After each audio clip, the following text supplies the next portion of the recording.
Bismillah, Assalamualaikum warahmatullahi wabarakatuh. Alhamdulillah, wassalatu ala rasulillah wa ala alihi wa sahbihi wa man walah. Ashhadu an la ilaha illallah wa ashhadu anna muhammadan abduhu wa rasuluh, amma ba'd. Alhamdulillah, materi kita lanjutkan kembali ke makhorijul dan sifatul huruf. Kita ke huruf berikutnya, yaitu bertemu dengan makhraj dan sifat huruf nun. Kita ke makhraj huruf nun. Huruf nun ini sama seperti huruf mim, yaitu huruf yang ada gunnahnya.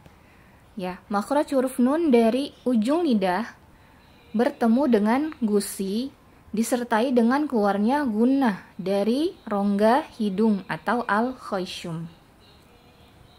Bisa kita perhatikan dari gambar di sebelah kanan, suara itu keluar dari tanda panah yang biru, karena dari tanda panah yang merah itu tertahan, karena ujung lidah itu menempel ke gusi. Nah, makhraj huruf nun ini, ujung lidahnya ini berdekatan dengan huruf lam. Ya, nah tertahan. Kalau huruf lam kan keluarnya dari samping, tapi kalau huruf nun suara keluarnya dari al-khayshum, dari rongga hidung. Ya, jadi ada suara sengaunya, ada suara gunnahnya. Nah, gunnah huruf nun ini dalam kondisi apapun ada, entah itu dia hurufnya pada saat huruf nun berharokat maupun kondisi huruf nun itu sukun. Ya, jadi jangan sampai ketika kita menghadapi huruf nun yang sukun, atau dia sukunnya sukun arid atau sukunnya karena disukunkan, itu kita abaikan. Kita tidak kita tunaikan hak dari huruf nun itu sendiri. Sering-seringnya itu di akhir surat, ya kan? Kalau kita bertemu huruf nun yang nantinya kita aridkan, kita sukunkan palsu, itu biasanya sering terabaikan. Jadi belum tertunaikan sempurna makhraj huruf nunnya.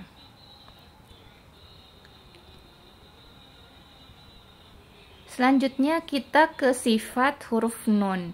Sifat-sifat huruf nun ini mirip atau sama dengan huruf mim. Yang pertama adalah jahr, yaitu udara atau nafas tertahan. Jadi nggak bocor pada saat kita melafalkan huruf nun, terutama ketika dia sukun. An, ya, jangan ada nafas an, ya, an gitu, gitu, jangan jadi ada hembusan nafas ketika kita melafalkan huruf nun, tidak, karena sifatnya adalah jahr. Yang kedua, sifat huruf nun adalah bainiyah. Salah satu huruf sifat bainiyah, huruf-hurufnya adalah kalau kita sambungkan lin umaro, ya, salah satunya adalah huruf nun. Jadi kalau kita melafalkan huruf nun itu suaranya akan mengalir sebagian, ya. Jadi jangan ditahan suaranya ataupun dialirkan terus, tidak. Alirannya tidak deras, tapi dia alirannya tengah-tengah. Jadi nun dan mim itu termasuk dari huruf-huruf yang sifatnya bainiyah atau suaranya mengalir sebagian. Sifat huruf nun selanjutnya adalah istifal. Sifat huruf nun tipis, jadi jangan sampai dia ikutan tebal, apalagi ketika dia berdampingan dengan huruf yang tebal di sampingnya. Karena sifatnya ini tipis, ya, suara diarahkan ke luar, jadi dia jangan ditebalkan.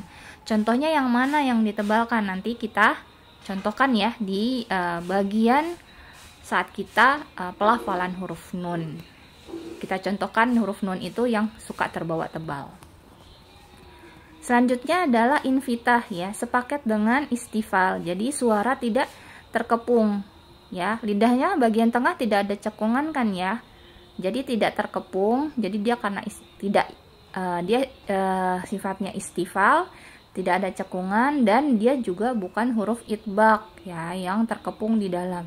Jadi dia Huruf yang tipis, suaranya juga tidak terkepung di antara lidah dan langit-langit atas. Jadi dia sifatnya infitah. Sifat yang terakhir dari huruf nun adalah gunnah. Ya, seperti tadi saya jelaskan. Jadi selain makhrajnya dia ada gunnah, suara keluar dari rongga hidung, dia sifatnya juga gunnah karena suaranya itu keluar dari rongga hidung atau al-khayshum. Jadi suaranya itu sengau ya. Ada suara gunnah. Nah, gunnahnya ini semua kondisi. Jadi entah itu dia berharokat, bertasydid maupun dia kondisi sukun, dia ada gunnahnya. Tergantung nanti gunnahnya itu ada tingkatan-tingkatannya. Jadi kalau dia kondisinya tasydid dengan kondisinya sukun itu akan berbeda gunnahnya. Pun ketika dia berharokat. Kita ke pelafalan huruf nun. Dibuka pada saat harokatnya fathah, na, ni,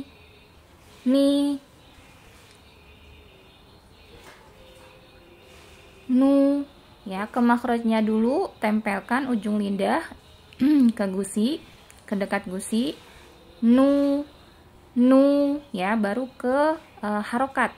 Jangan langsung monyongkan, tapi nu ke makhraj dulu baru ke harokat. An ya. Nah, kondisi ini yang sering terlupa pada saat dia sukun, an gitu ya. Tidak harus dia lebih, gunnahnya harus berasa. Jadi kalau misalkan cuman an, dia belum sampai ke makhraj dan menunaikan sifat-sifat gunnahnya. An ya, sampai berasa ada sengau di hidung. Kemudian kita ke penulisan huruf nun. Seperti apa penulisannya pada saat kita menulis tulisan dalam bentuk Arabnya. Pada saat posisi lepas ya, nunnya seperti ini. Kemudian pada saat posisi awal, nun itu bisa bergandengan sebelah kiri di huruf berikutnya ya, bergandengan kepada huruf berikutnya. Di tengah-tengah huruf nun itu dia bisa bergandengan, huruf sebelumnya bisa, juga ke huruf setelahnya.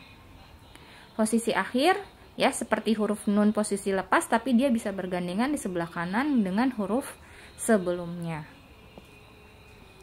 Kita ke contoh pelafalan huruf nun ya. Ini pelafalan udah berbentuk kata.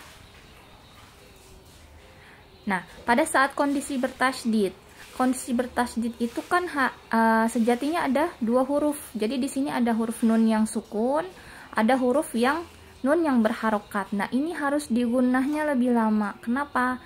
Karena kalau kondisi nun ini dia tasydid, ini kondisinya gunnahnya paling tinggi. Akmal matakun. Inna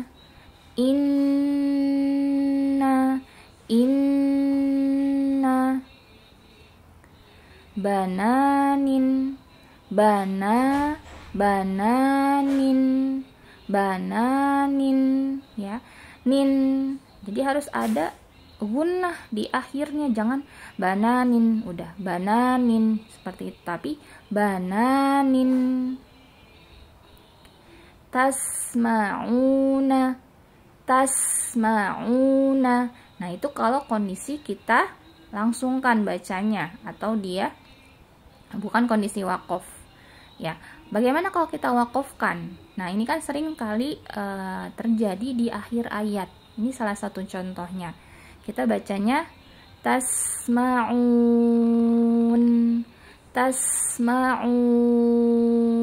ya. Setelah monyongkan, tarik mulut kita, tasma'un ya, jangan sampai langsung dilepas tasma'un gitu aja, tapi harus berasa nunnya itu ada gunnah di akhirnya, tasma'un ya, seperti itu contohnya. Kemudian kita bertemu contoh yang nun itu harus dibaca dengan jelas. Jadi harus betul-betul jelas dibaca nunnya.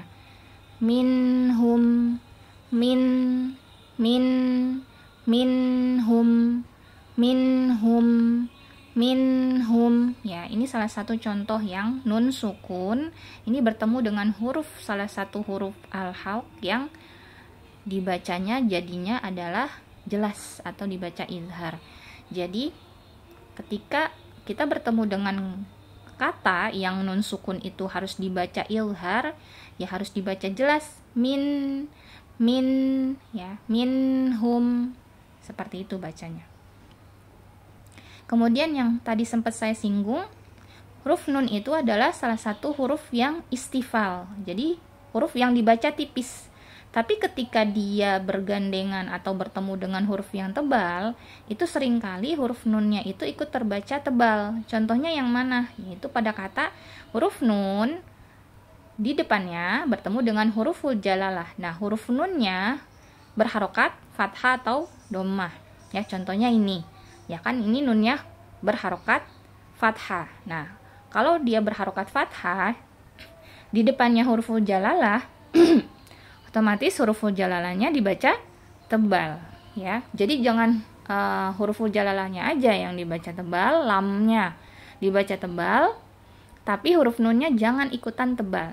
Jadi jangan dibaca annallaha, anna, no, annallaha, tapi annallaha. Jadi yang dibaca tebalnya itu adalah huruf lamnya, ya, pada kalimat Allahnya. Huruf nunnya jangan ikutan dibaca tebal. Annallaha, annallaha. Ya, jangan dibaca annallaha, jangan ikutan tebal huruf nunnya. Demikian materi ini, semoga materi ini bermanfaat untuk kita semua. Insya Allah, Allah mudahkan untuk kita memperbaiki bacaan Al-Quran kita. Kita tutup. Subhanakallahumma wa bihamdika asyhadu an la ilaha illa anta astaghfiruka wa atubu ilaik. Assalamualaikum warahmatullahi wabarakatuh.